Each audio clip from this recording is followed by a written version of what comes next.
Por fin otra medalla y llegó por el fútbol. Qué gusto, buenas noches, pero por desgracia las buenas noticias del día no alcanzaron a la imparable ola de contagios de COVID. Imparable la curva de contagios. En las últimas 24 horas se registraron 21.563. 21.563 es la tercera cifra más alta de toda la pandemia. Ahí está en la pantalla. Esos son los 6 días que más contagios se han dado. 3 de esos 6 se dieron en los 3 últimos días. Antier, 20.685. Ayer, 21.569. Hoy, 21.563. Malos, muy preocupantes números. Y ante esta crisis, el gobierno federal actualizó el semáforo de riesgo y puso en rojo a la Ciudad de México. Pero la jefa de gobierno tiene otro razonamiento, tiene otra opinión. A semáforo en color rojo la Ciudad de México. Sí, pero para nosotros estamos en naranja. En la mañana dimos todos los argumentos, se está estabilizando, la ciudad está en naranja y lo más importante es que todos nos sigamos cuidando. ¿Qué le diríamos entonces a la sociedad mientras dice el gobierno federal semáforo rojo, luego llamamos semáforo naranja? Sí, estamos en semáforo naranja y lo más importante es que no se cierran actividades, sino que tenemos que seguirnos cuidando todos. Gracias. Y a vacunarse.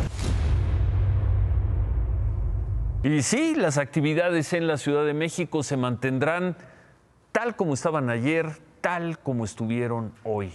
No hay cambios, no hay cierres, no hay limitaciones, aunque el gobierno federal haya puesto en rojo a la capital de la República. En unos momentos veremos cómo quedó el semáforo en el país y vamos a tener el resto de la información sobre la muy inquietante y otra vez muy mortal tercera ola de COVID.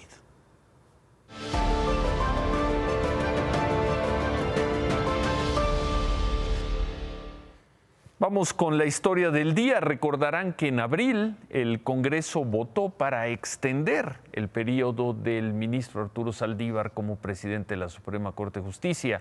En vez de dejar el cargo a finales de 2022, lo dejaría 2 años después, a finales de 2024.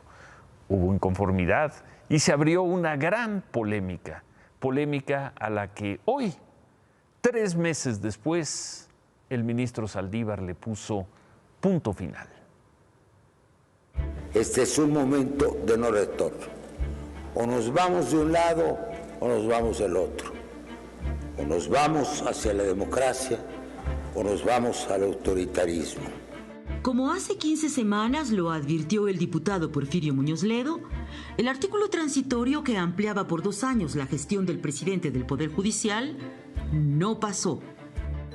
En su mañanera desde Los Cabos, el presidente López Obrador adelantó la noticia. No lo quieren sus mismos compañeros que vienen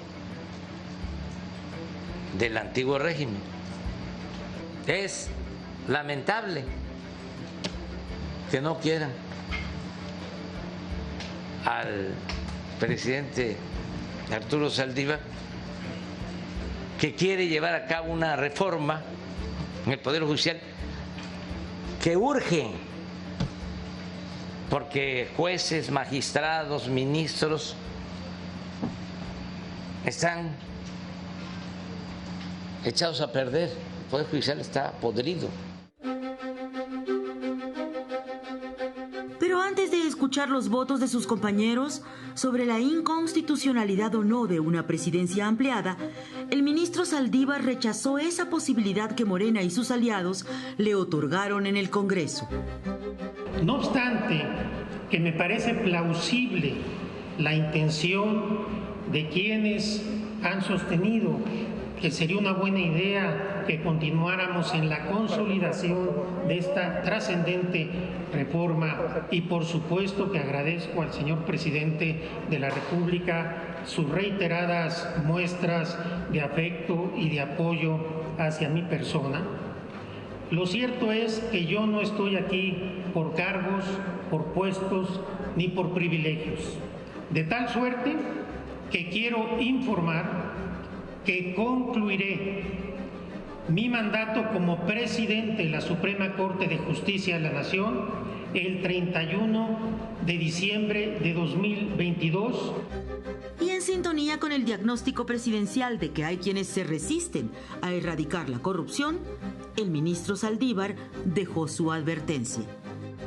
No cederemos, como no hemos cedido, a los intereses internos y externos, a los grupos de poder que tenían atrapado al Poder Judicial y que ahora pretenden regresar a esas prácticas.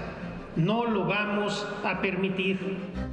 Hoy, sin embargo, el aplauso no se lo llevó la reforma al Poder Judicial, sino la abortada ampliación de mandato que sus críticos calificaron de inconstitucionalidad vergonzosa.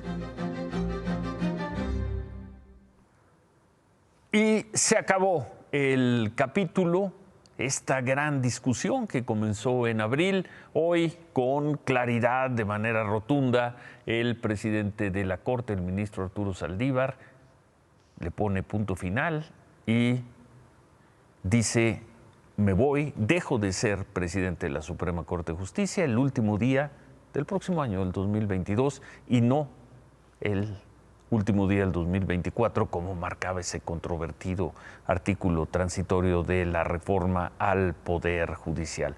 Fue claro el ministro Saldívar y se acabó este tema. En la misma conferencia de prensa, el ministro Saldívar aprovechó para marcar con claridad el rechazo a quien hasta hace 2 días era el presidente del Tribunal Electoral Federal, el ministro José Luis Vargas. Habló de la reunión que tuvo ayer con los 5 magistrados que le quitaron la presidencia a José Luis Vargas, y el presidente de la Suprema Corte fue claro al señalar que la superación de la crisis en el tribunal tiene que darse y que ya no tiene nada que hacer ahí el señor Vargas, que la solución a la crisis en el tribunal pasa por la salida del señor Vargas.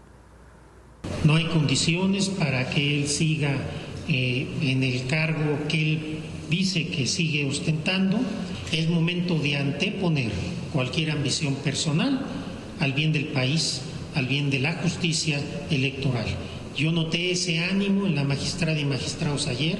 Ojalá el magistrado Vargas le haga una exhortación respetuosa, tome también una decisión con altura de miras y con responsabilidad y con realismo, porque lo cierto es que ya no hay condiciones cuando tiene este rechazo expreso de 5 de los integrantes del tribunal. Y si lo dice así el presidente de la Corte, pues querrá decir que habrá hablado con los otros ministros de la Corte, quienes en su mayoría pensarán igual. Así que los días de el magistrado Vargas al frente del Tribunal Electoral Federal, pues quedaron atrás. El ministro Saldívar dijo también que él no veta a nadie y que la Corte no vetará a nadie para que sea presidente del tribunal.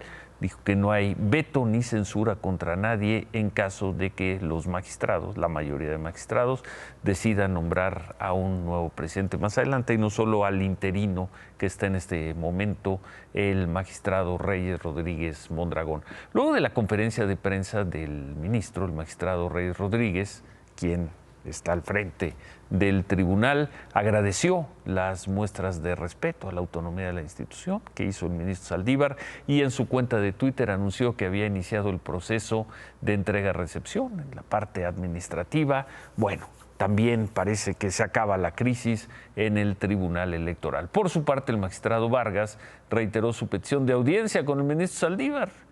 Bueno, pero ahora lo hizo a través de una carta que compartió en sus redes sociales.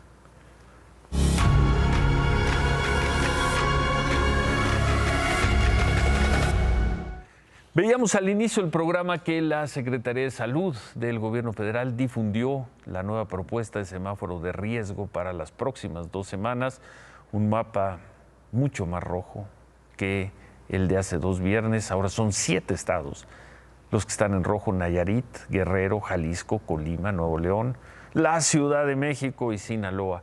Hace 2 semanas solo había un estado en rojo, Y además, pues la mayor parte de los estados pasan a naranja, 9 están en amarillo y solo 1 queda en verde, que es Chiapas. Con este panorama en el país y a 24 horas del inicio oficial de clases en México, pese a cómo están los contagios, pese a que faltan 24 días, para el inicio de clases, pese a cómo están los contagios y pese a pues que el país vuelve a estar en rojo y en naranja, el presidente López Obrador insiste que la última semana de agosto hay que regresar a las aulas. Se requiere regresar a clases y todos tenemos que ayudar. Es una tarea que tenemos que cumplir en estos días para regresar a finales del mes. ¿Y será declarada actividad esencial? Sí, desde luego. Súper esencial. Es básica, es fundamental. No hay duda sobre la posición del gobierno federal en torno al regreso a las aulas a partir del último lunes de agosto. En las últimas 24 horas se reconocieron 568 mexicanos más muertos por COVID, 568. Ahí está el acumulado que reconoce la Secretaría de Salud. Si sumamos las personas reconocidas por el registro público, pues vamos camino a los 370,000 mexicanos muertos por COVID. Y esta tercera ola en el país, pues se sigue manifestando con la cantidad de gente que está regresando a los kioscos a hacerse pruebas. Estos son los kioscos del gobierno de la Ciudad de México, los gratuitos. Hoy Imagen Noticias hizo un recorrido por distintas alcaldías y bueno, el que se encuentra el Jardín Hidalgo en el centro de Coyoacán, el que está en la delegación Cuauhtémoc, pues ahí están las imágenes, ahí están las filas y también largas filas en los consultorios, en las farmacias, en los laboratorios que están haciendo pruebas. ¿Cómo va la vacunación en México? Sigue bajando. En los últimos 7 días se han aplicado 724,000 vacunas. Hace no mucho estábamos cerca del 1,000,000. Por alguna razón difícil de entender en esta crisis, ha bajado el ritmo de vacunación en los últimos 7 días. Por cierto, la Ciudad de México anunció que el martes va a comenzar a vacunar a los jóvenes de 18 a 29 años en las alcaldías Cuauhtémoc, Venustiano Carranza, Magdalena Contreras y Milpa Alta. Cuatro alcaldías. Kimberly, buenas noches. Muy buenas noches, Ciro, y vamos a seguir con el tema del COVID. Porque justo hablando de vacunación, vamos a ver este ejemplo. En Bristol, en Virginia, en Estados Unidos, un hombre llamado Travis Campbell, de 43 años, se volvió a contagiar de COVID. Este hombre no se había vacunado porque pensaba que ya tenía anticuerpos por el virus. Ya lleva internado 12 días con neumonía, un pulmón está parcialmente colapsado y en Facebook ha estado documentando con videos todos estos días en el hospital. Again, I was negligent. I accept those responsibilities. And if I get out of here, I'm one lucky soul. Man, why didn't I just try to get them to get vaccinated? I pray that you can make an educated decision, unlike my decision. Is go get vaccinated. Estados Unidos, pero nos recuerda el testimonio que presentamos el miércoles aquí. ¿Te acuerdas de una señora que hablaba por teléfono y lamentaba que su esposo, que estaba grave en un hospital, no se había querido vacunar? Y aquí está este señor que se contagia por segunda ocasión. Y volvemos a México, porque esta noche en Mazatlán se implementó la medida de presentar el certificado de vacunación o una prueba negativa de COVID para poder ingresar al estadio de fútbol conocido como el Kraken. Esto para el partido entre Mazatlán y Monterrey.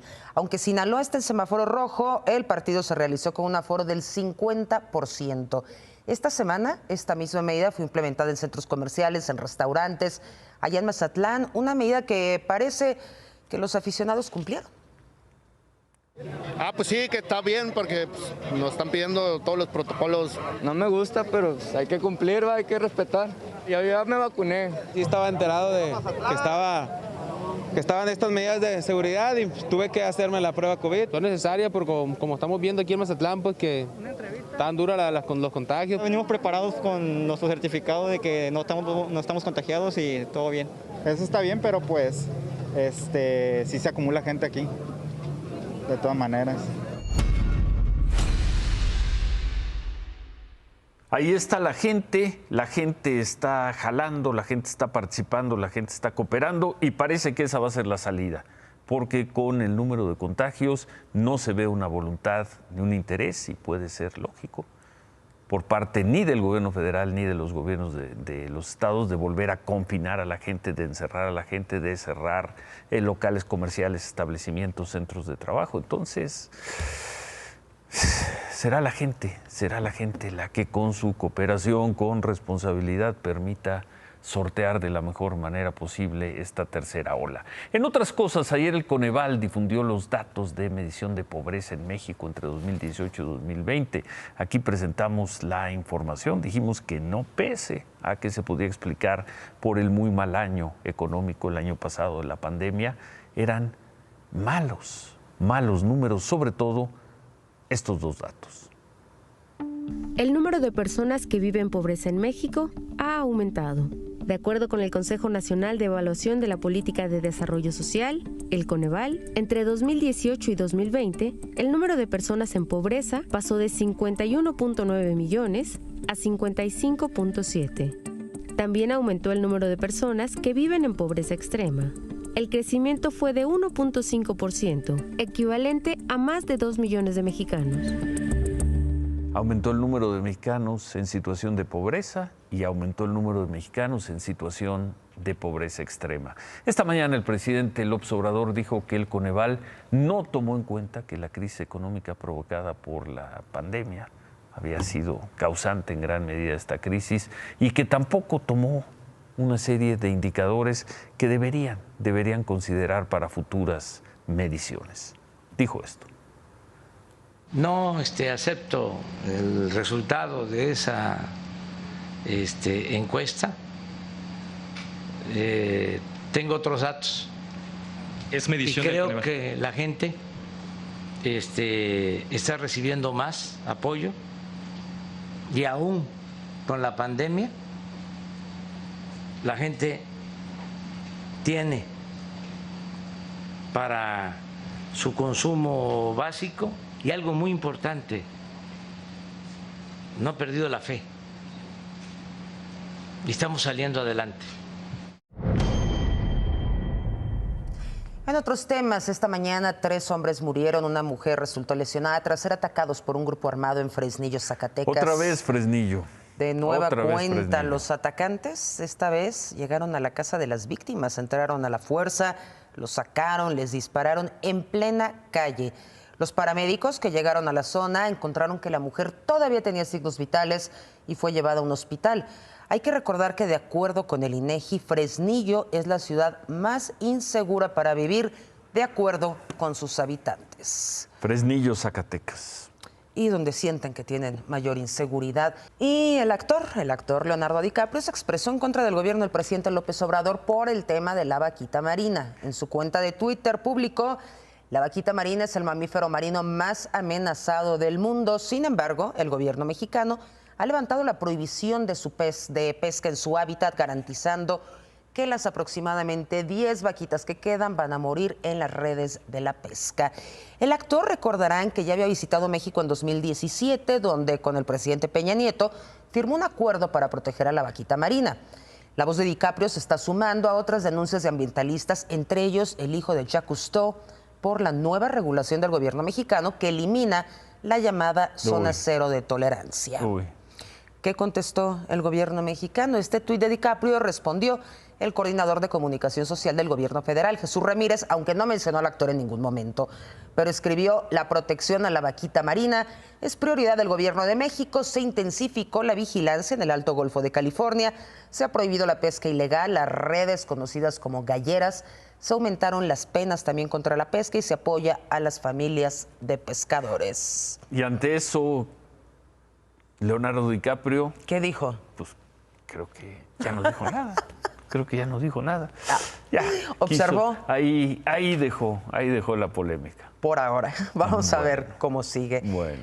Y bueno, Ciro, antes de despedirme, se cumplieron 7 años del derrame tóxico minero del Grupo México, lo recordarás, en los ríos Sonora. Sí. Está considerado el peor desastre ambiental minero en la historia del país. ¿Qué ha pasado hasta hoy? Nada, absolutamente nada. No se cumplió con el compromiso de construir esas 36 plantas potabilizadoras que necesitaba la gente. No hay una clínica para darle servicios médicos de enfermedades que todavía presentan.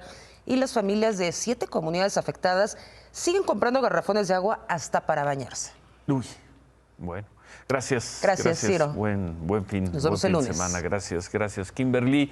A partir del lunes regresaremos a nuestro horario habitual de las 10:30 a las 11:15. Estas 2 semanas estaremos terminando hoy a las 11 de la noche, pero a partir de lunes regresamos de 10:30 a 11:15 de la noche. Una felicitación, en verdad, a nuestros compañeros de Imagen Televisión que han producido y transmitido una extraordinaria, excelente cobertura de los Juegos Olímpicos de Tokio. Gran trabajo y una felicitación especial, muy especial para nuestros amigos del programa El Triunfo que Importa. Éxito, gran éxito ha tenido el programa por los números, por los extraordinarios momentos que nos han dejado en estas 2 semanas. Felicidades pues a todos, a Pablo Carrillo, Eduardo Videgaray, a Lestaca, a Pepe del Bosque, a Josefa Gout, a la gran y querida Verónica Tucent y desde luego, a Javier Alarcón, pese a que en la última semana no pegó un pronóstico. Mañana juega la selección y según tú va a ganar. Va a ganar, pero en un juego durísimo, Ciro, va a ganar en tiempo extra.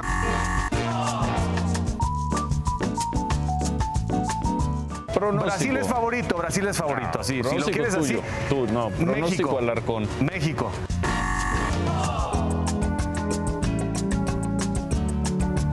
¿Se gana medalla? No se va a ganar medalla.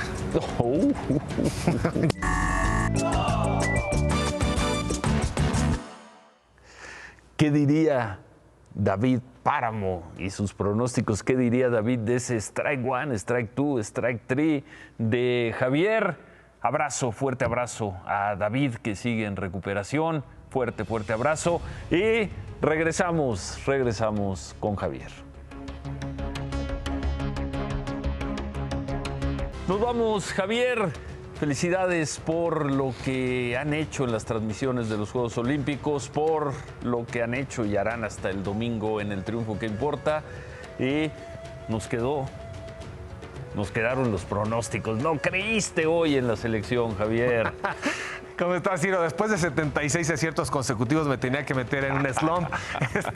No es que no creyera, pero eran favoritos los japoneses, pero sí, así pasa en esto de la pronosticada. Pero gracias por la felicitación, es una empresa realmente genial, pone todo a la disposición de los seres humanos, el talento de producción, los técnicos hacen la televisión. Nos ha ido bien y ojalá que sea el principio de una gran historia en la parte de producción deportiva, eventos masivos aquí en Imagen. Bueno, felicidades y 4 medallas, como sea. Ya es difícil que mañana se gane una más, ¿no? Serán los Juegos Olímpicos de las 4 medallas de bronce. 4 medallas de bronce y vendrá un análisis serio para Ana Gabriela Guevara, que lo ha hecho muy mal. No hay cómo decirlo de otra manera. Ya en la semana estaremos desdoblando tema por tema. Bueno, felicidades. Gracias, Ciro, Javier. un abrazo. Gracias. Se queda con El Triunfo que Importa. Gracias, buenas noches. Ánimo.